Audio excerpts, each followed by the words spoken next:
तो अब हम चलते हैं अपनी गीता पे चलते हैं।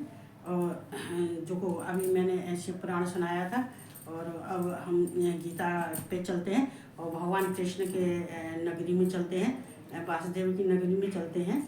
तो सबको जिसकी इच्छा हो वो चले, जिसकी इच्छा हो तो न चले। देखो इच्छा सबकी अपनी अपनी।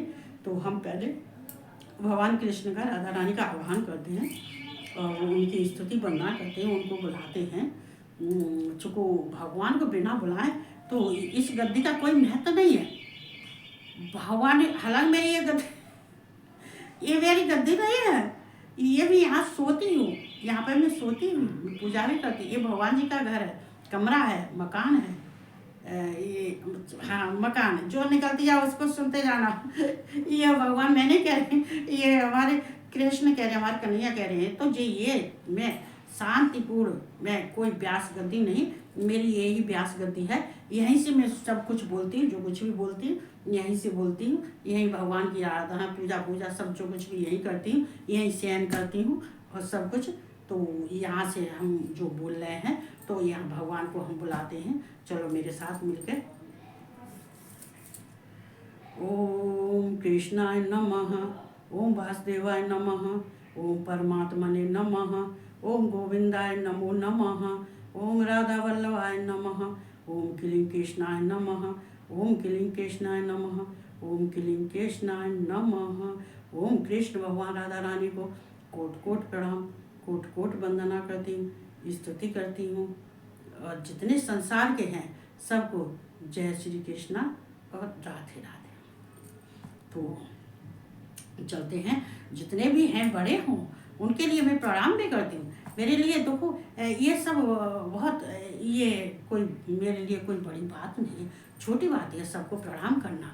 चूँकि अपना अहंकार अपने पास से ही रखना, और इसको फैलाने से गंदगी कोई फैलाता नहीं है। जितनी हम दुआएं लेते हैं वो हमारे अंदर प्रवेश करती हैं और हमारे अंदर की विषय वासना जो है और जो अहंकार है ये सब दूर हो जाता है। चूँकि जब हमारे ऊपर बड़ों की कृपा होती है तो हमारे सारे संकट क्षण भर में हवा की तरह से उड़ जाते हैं। तो हम उनको बहुत बहुत धन्यवाद देते हैं, बहुत बहुत स्नेह देते हैं और उनको प्रणाम करते हैं। तो देखो इसमें जो 15वां अध्याय चल रहा है, इसमें भगवान कृष्ण का ही है। ये पुरुषोत्तम, भगवान कृष्ण पुरुषोत्तम, ये पुरुषोत्तम कौन है? ये पुरुषोत्तम का कार्य क्या है? पुरुषोत्तम को कैसे जानना चाहिए और उनको जानने के लिए हमें क्या करना चाहिए और हमें उनकी माया से कैसे दूर रहना चाहिए? हमें ऐसा कार्य क्या करें जिससे कि हमें पुरुषोत्तम की प्राप्ति हो? तो क्षेत्र और क्षेत्रज्ञ से ऊपर कौन है? पुरुषोत्तम। क्षेत्र क्षेत्रज्ञ से भी ऊपर कौन है? ये पुरुषोत्तम। तो इसी के बारे में ये पूरा अध्याय जो 15वां इसी के ऊपर है। तो मैं इसको बोलती हूँ। चूँकि जो क्या है, ये पुरुषोत्तम भगवान जो कृष्ण है, तो ये क्या करते हैं? ये कहते हैं ये सृष्टि की रचयिता है, पालन करता है, ये नित्य है, ये आनंद है, ये परमात्मा है, अविनाशी है, ये संहार करता भी है। ये संसार के में जो कुछ भी कार्य करने वाले होते हैं वो पुरुषोत्तम। देखो पुरुषोत्तम राम भी, पुरुषोत्तम कृष्ण, पुरुषोत्तम विष्णु, पुरुषोत्तम, इस तीनों के लिए पुरुषोत्तम है। तो पुरुषोत्तम के बारे में ये पुरुषोत्तम करता भी है, हरता भी है और ये पालन करता भी है। तो और ये क्षेत्र और क्षेत्रज्ञ उनसे ऊपर ये पुरुषोत्तम परमेश्वर है। तो इनके बारे में हम जो कहेंगे, तो इन्होंने जो कह रहे हैं 15 अध्याय में, 15 अध्याय में मतलब क्या होता है, सारे देखो ये जो कृष्ण कह रहे हैं वो सारे देखो ये जो व्याख्या पेड़ के ऊपर, वृक्ष के ऊपर व्याख्या किया, ये संसार रूपी वृक्ष है। ये संसार रूपी वृक्ष, इसमें देखो ये कर्मों की, ये पत्ते, शाखाएं, ये जड़, ये सब, ये पाताल से लेके उधर तक ये शाखाएं और ये पत्ते, ये सब, ये मनुष्य के शरीर की व्याख्या की गई है। ये संसार की व्याख्या की गई है, सारे संसार की व्याख्या। ये संसार रूपी वृक्ष, इस वृक्ष को जो जान जाता है, ये संसारी रूप को वृक्ष को जान जाता है, जिसमें सारे भगवान का वास है, जिसमें जो शाखाएं मनुष्य के ऊपर दी हुई हैं। क्या ये वृक्ष की शाखाएं ये क्या है, ये मनुष्य के लिए क्या है, ये योनियां क्या है, इन्हीं में ये सब। तो इसी को जानने के लिए हम जो तत्व से जान जाता है वो इन्हें समझ जाता है और इनसे पार हो जाता है। तो ये संसार रूपी वृक्ष के बारे में कृष्ण बता रहे हैं। ऐसा बाकी कोई प्रश्न नहीं रहा जो कृष्ण नहीं बताते हैं। तो ये है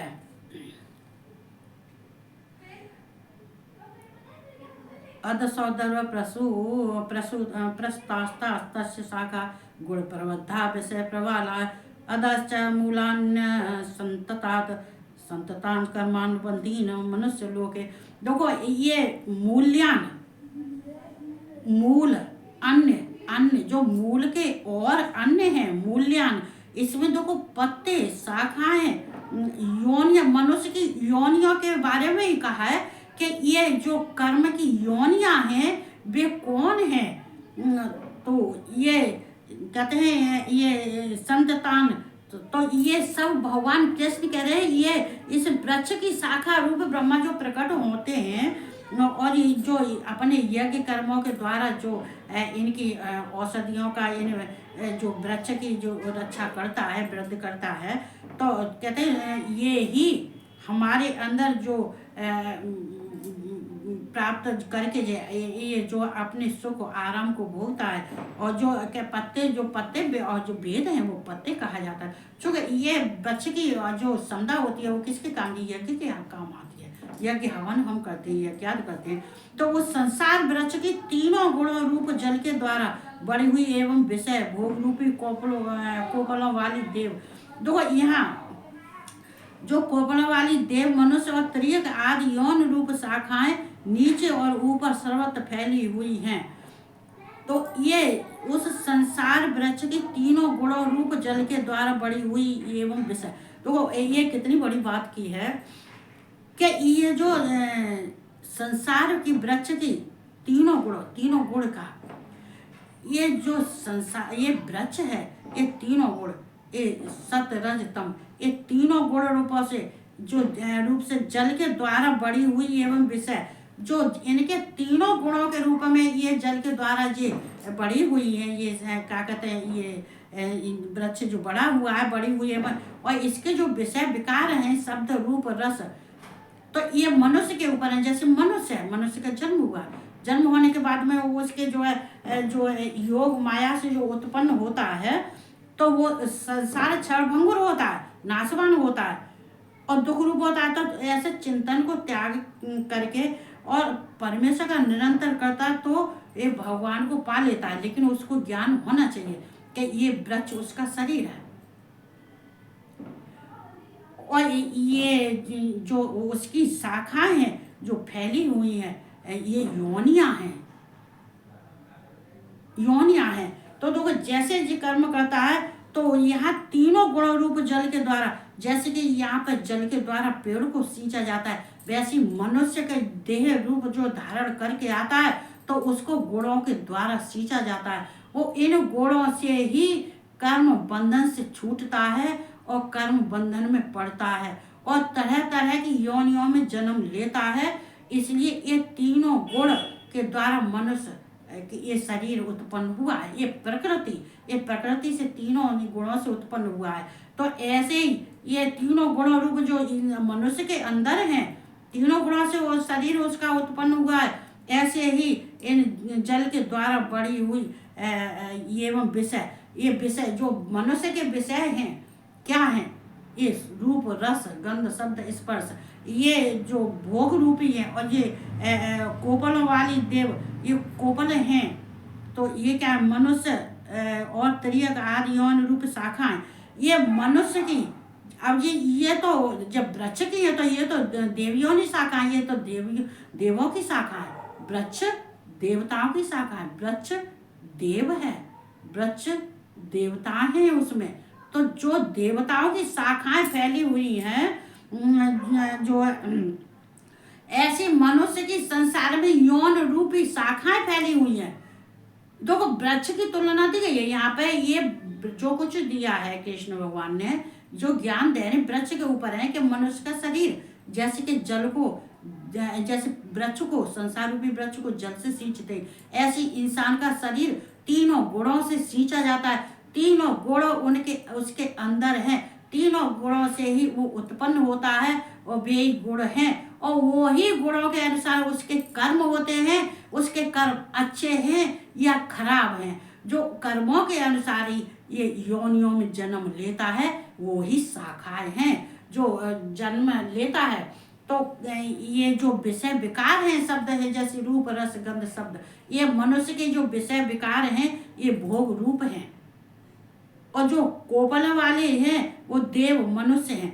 ये देवताओं के हैं, ये मनुष्य के लिए नहीं है, ये देव मनुष्य के लिए है। और ये त्रियक जो आद हैं, ये यौन रूप शाखा है, जो तरह तरह की ये योनियों में जन्म लेता है। वो ये त्रियक, ये तीनों त्रियक, ये तीनों के गुणों से ही ये संसार में जन्म लेता है, और जन्म मृत्यु के बंधन में फंसता है। उसका जन्म और मृत्यु इन योनियों से ही होता है, योनियों ये गुणों से ही होता है। अब अच्छा कर्म होता है तो अच्छी योनियों में जन्म लेगा, बुरा कर्म करता है तो बुरी योनियों में जन्म लेगा। तो ये उसकी शाखा नीचे और ऊपर सर्वत्र फैली हुई हैं। तो नीचे और ऊपर सर्वत्र फैली हुई, जैसी शाखाएं सब जगह फैली हुई हैं। जो वृक्ष, जो संसार रूपी वृक्ष है, उसकी शाखाएं चारों तरफ फैली हुई हैं, और ये फैली हुई। ऐसे मनुष्य ये पाताल से लेके और ब्रह्मलोक तक, ये पाताल से लेके ब्रह्मलोक तक, ये तीनों लोक ये गुणों से ही इनका विस्तार हो रहा है। ये गुणों से ही चारों ये सब लोकों में फैले हुए हैं। इनके गुण ही सब लोकों में फैले हुए हैं, और गुण से ही ये अपने जन्म और मृत्यु से ये छूट सकते हैं। कहते हैं कि ये जब पाताल जो भगवान का, कृष्ण का जो भजन करता है, तो ये कपोलों से भी जो हैं, जो कपोले हैं, जो पेड़ के पत्ते सूख भी जाते हैं, गिर भी जाते हैं, नष्ट भी हो जाते हैं, लेकिन ये मनुष्य क्या है, ये मनुष्य भी क्षणभंगुर है। ये मनुष्य क्षणभंगुर है, इसका ये विनाशशील है। ये इसका विनाश होता रहता है। कहते हैं जब आदमी जन्म लेता है तो मृत्यु होता है, क्षणभंगुर होता है, नाशवान होता है, मृत्यु भी होती है, जन्म भी होता है। ये तरह तरह की योनियों में जन्म लेता है, और तरह तरह की योनियों में जन्म लेता है। और ये भगवान कृष्ण ये तो कह रहे हैं कि ये इसके शरीर के जैसे जल से वृक्ष को सींचा जाता है, संसार रूपी वृक्ष को सींचा जाता है, वैसे ये तीनों गुण पाताल से लेके ब्रह्मलोक तक ये तीनों गुण ही फैले हैं। इन तीनों गुणों से ही मनुष्य प्रभावित होता है, और